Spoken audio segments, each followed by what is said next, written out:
Hello viewers, আসসালামু আলাইকুম। আমি ডাক্তার মোহাম্মদ মহসিন বিল্লাহ হোমিওপ্যাথি চ্যানেলের পক্ষ থেকে স্বাস্থ্য বিষয়ক পরামর্শ নিয়ে আপনাদের মাঝে আবারও হাজির হয়েছি। তো আজকে আমার বিষয় হলো গত 2 পর্বে শিশুদের পেট খারাপের ঘরোয়া প্রতিকার। গত গত 2টা পর্ব আমি দিয়েছি এবং আজকে 3য় পর্ব চলতেছে। তো এই ঘরোয়া পদ্ধতিভাবে প্রতিকার কি? বন্ধুরা, আমি আমার মূল আলোচনা যাওয়ার আগে আমাদের এই চ্যানেলটি যারা এখনও সাবস্ক্রাইব করেননি, দয়া করে এখনই সাবস্ক্রাইব করে দিন এবং পাশে থাকা বেল আইকনটি প্রেস করে রাখুন, যাতে পরবর্তী ভিডিওটি আসা মাত্রই আপনার কাছে নোটিফিকেশন চলে আসে।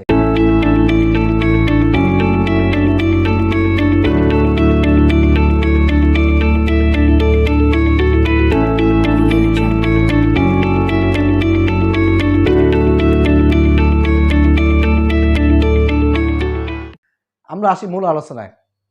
শিশুদের পেট খারাপের ঘরোয়া প্রতিকার। ডাবের জল বিভিন্ন স্বাস্থ্যকর উপকারিতা ছাড়াও ডাবের জলে আপনি শিশুকে ডায়রিয়া থেকে মুক্ত দিতে পারে। এবং ডাবের জল এটি শুধুমাত্র সুস্বাদু তাই নয়, এটি শরীর থেকে বেরিয়ে যাওয়া তরল ফিরে পেতে সাহায্য করে। আপনার বাচ্চাকে দিনে অন্তত 2 থেকে 3 বার ডাবের জল দেওয়ার সুপরামর্শ দেওয়া হয়েছে। কমপক্ষে 2 থেকে 3 বার ডাবের জল দেওয়ার চেষ্টা করুন, তাহলে শিশু অবশ্যই ভালো থাকবে। তারপর দই, বাড়িতে তৈরি তাজা দই ইউগোটিক শিশুর পচনতন্ত্রে ভালো ব্যাকটেরিয়াকে ফিরে পাওয়ার জন্য খুবই উপকারী। যখন আপনি শিশুকে ডায়রিয়া সহ এটিকে সবচেয়ে অন্ত্রের জন্য উপকারী খাবার বলে ধরা হয়।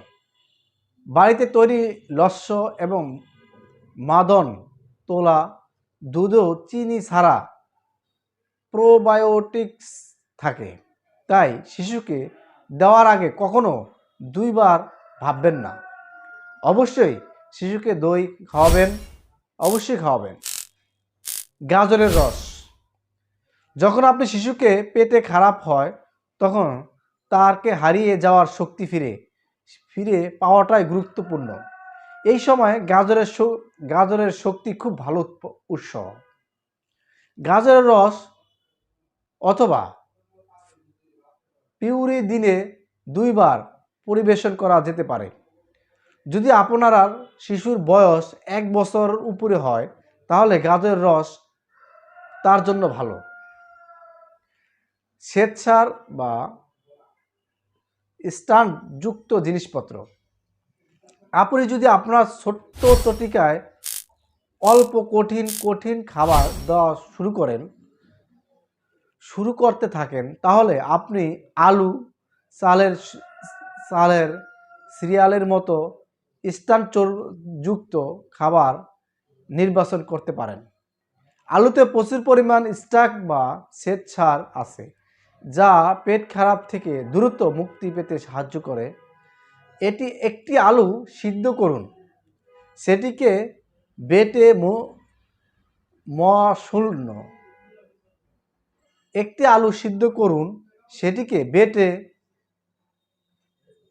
ভালোভাবে পিষিয়ে রাখুন।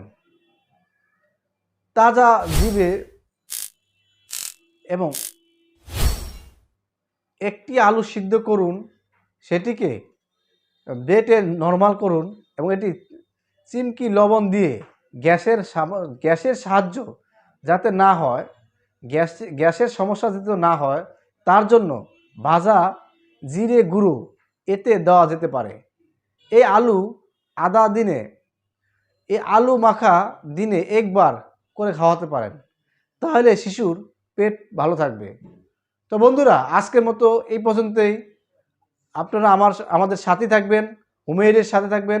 আর আমাদের এই ভিডিওটা যদি আপনাদের পছন্দ হয় অবশ্যই সাবস্ক্রাইব করবেন। আসসালামু আলাইকুম।